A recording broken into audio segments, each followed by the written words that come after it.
Hey Patters, this is Marcy. I've been wanting to do this nutrition talk video for quite some time now, simply because I have something to share with you all, and that is I've been eating healthy, super healthy, right, since about maybe 2010 is when I kind of really changed and got really healthy with my diet. And as a result, especially just getting extreme with it over the past 2 years, and that's me incorporating raw food for lunch. It has really pretty much made me allergic to all of the unhealthy stuff that I share with you guys in these challenges for us to cut out of our diet. And one in particular is dairy. I can no longer eat dairy. I'm allergic to dairy. I had a blood test that proved that I'm allergic to dairy. And again, I all credit it back to, going from just an okay diet to an extremely healthy diet. And then now my body's just like, no, that does not belong. Get it out. Okay, so how I determined that I'm allergic to dairy, it was really interesting. I was drinking some whey protein, and it was some pretty expensive whey protein, and over time I kept getting sick and I didn't understand why. I tried to evaluate things in my diet.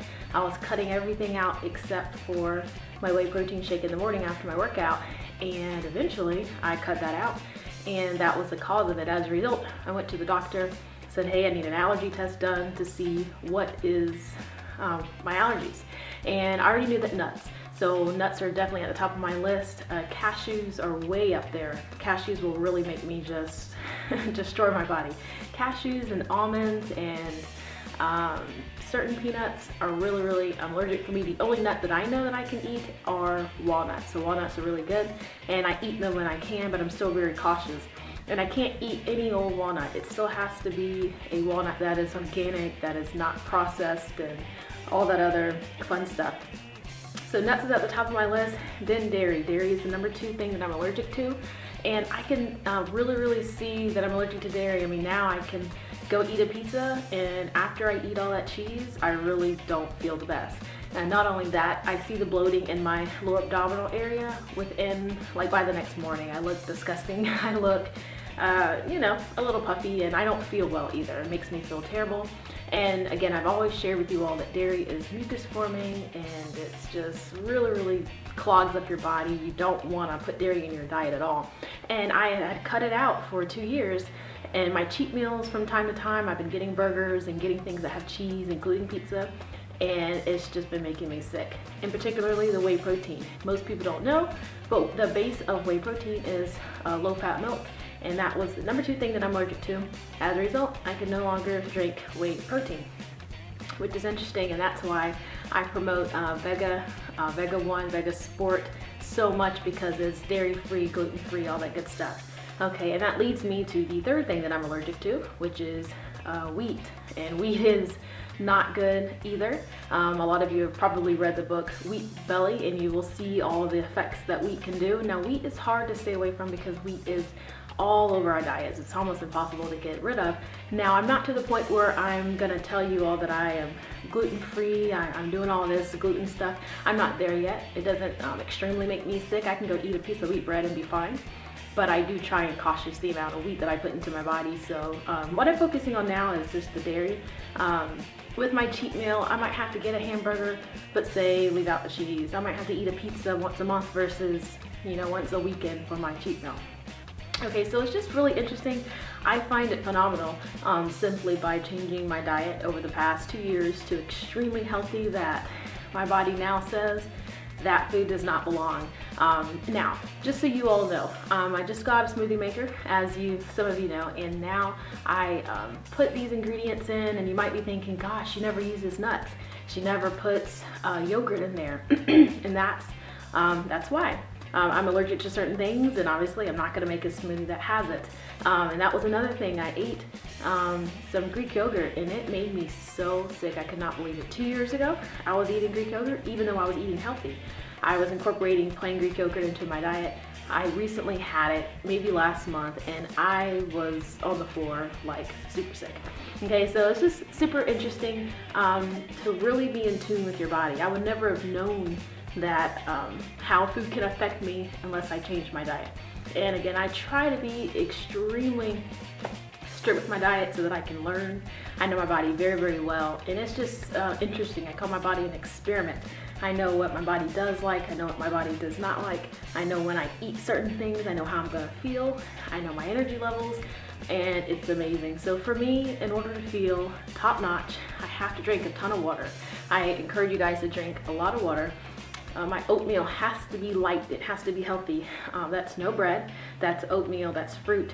And I've recently started drinking black coffee. I don't think I've shared that with you guys, but I drink about 4 to 6 ounces of black coffee a day.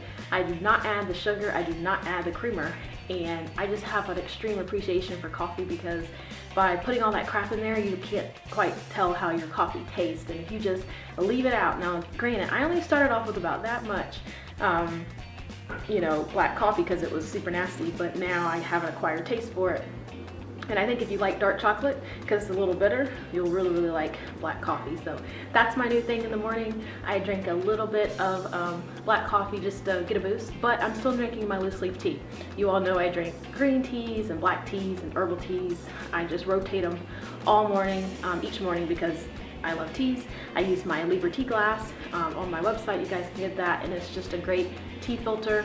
I've done a video on teas before, and it's just simply stating that your loose leaf tea, you get the most benefits. If you get the little bags of tea from the grocery store, those are the leftover little bits and pieces of tea from the big tea leaves, which is what I drink. Okay, and then for lunch, again, I'm eating raw. I post it on Instagram all the time. My Instagram is linked to my Facebook, so you all should be seeing that, and it's just so simple. It has just been phenomenal. I have my dad on it now. I think that's awesome. He's doing it, and I just encourage you to do it. People still ask me to this day, how do you eat raw? How do you not put salad dressing on there? And I just simply say, because I mean, it's easy. You know, it took me time at first. I did it with our challenge. That's what got me started. 2 years ago when we did the raw food for lunch, that's what got me started on this challenge, and I just never stopped because I felt amazing. I had to eat a tortilla wrap. I needed some type of carb to hold me through. Now I've replaced that carb with 2 boiled eggs. Back then, I was not eating the 2 boiled eggs. I know that's not raw, but that's still super healthy. And yes, I eat the whole egg. Stop leaving out the yolk. The yolk has a lot of health benefits and vitamins that you do need. Yes, there is cholesterol, but if you monitor yourself, you can definitely eat 2 eggs and be fine. I eat eggs every day. And then for dinner, I'm still pretty strict to my brown rice, my chicken, and my vegetable. Now, something that I've incorporated into my brown rice and also my quinoa, I will put turmeric in there because it's anti-inflammatory. It kind of heals your body, makes you feel better. And in a nutshell, that's pretty much my diet. On the weekend, I still hold true to my 3 cheat meals a week, and that has proven to, again, keep me lean and fit. I've been trying to post a lot of videos, so you all should be seeing my body week over week, and hopefully it doesn't change too much. It might look different now because you know, Christmas time's coming up, but I try to stay pretty strict with myself, but I do enjoy myself, and when I go bad, I tell you guys, I go really, really bad. I eat any and everything I want because that's my cheat meal.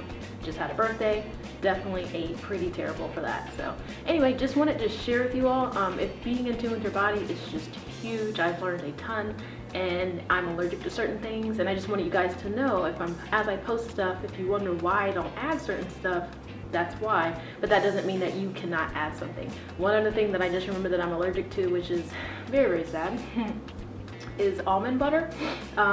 I was able to eat almond butter, I promise you not, earlier this year, and as time progressed, I actually looked on the back of Trader Joe's almond butter, and it actually says it contains almonds and cashews, and I think that was the trigger that really made me sick because I thought it was almond butter, it was pure.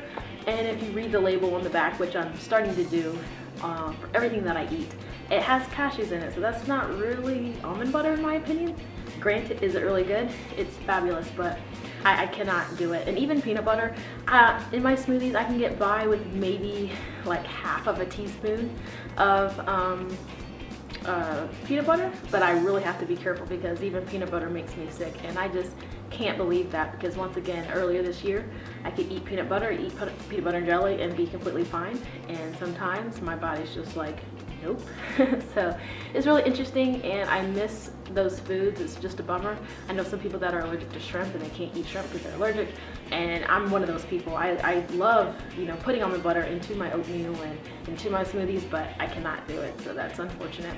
But anyway, I hope this helps you just kind of analyze your body more, really try to stay as healthy as you can, and you might notice the same thing as me.